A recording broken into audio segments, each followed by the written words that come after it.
بسم اللہ الرحمن الرحیم۔ وی لاگ نمبر 1، حالت احرام میں بال منڈوانے پر کوئی مجبوری ہو جائے تو وہ کیا کریں؟ پیج ہے 481۔ ناظرین، اردو زبان میں سرور عالم صلی اللہ علیہ وسلم پر قرآن کریم نازل ہوا، اور وہ جو ہم پیش کر رہے ہیں اردو میں، اس کی تفصیل، ترجمہ، تشریح اور تفسیر۔ کتاب کا نام ہے معارف القرآن، جلد اول، سورۃ الفاتح سے لے کر سورۃ البقرہ، پارہ اول تا پارہ تیسرا، رکوع 8واں۔ رائٹر اس کتاب کے ہیں حضرت مولانا مفتی محمد شفیع صاحب رحمۃ اللہ علیہ، جو کہ مفتی اعظم پاکستان ہے۔ بسم اللہ الرحمن الرحیم۔ الحمد للہ وکفی وسلام علی عبادہ الذین اصطفی۔ قال النبی صلی اللہ علیہ وسلم، خیرکم من تعلم القرآن وعلمہ۔ بہترین لوگ وہ ہیں جو خود بھی قرآن پڑھیں، دوسروں کو پڑھائیں، سکھائیں اور لکھائیں۔ یقین محکم، عمل پہم، محبت فاتح عالم، جہاد زندگانی میں ہے یہ مردوں کی شمشیریں۔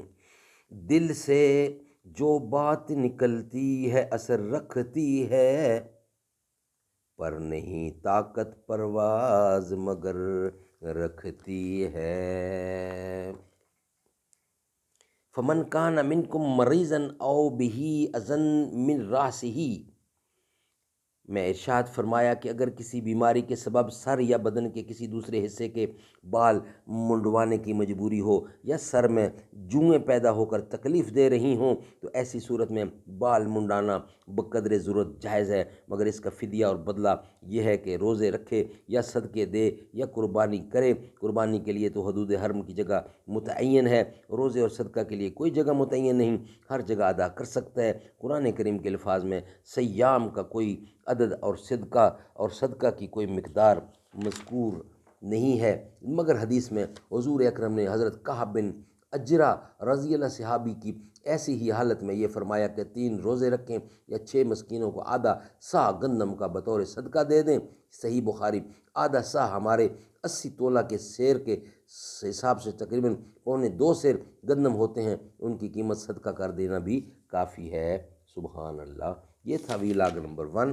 اب ہم جا رہے ہیں وی لاگ نمبر 2 کے ساتھ، انشاءاللہ وہ بیان کریں گے، جس کا ہیڈنگ ہوگا حج کے مہینوں میں حج و عمرہ کو جمع کرنے کے احکام۔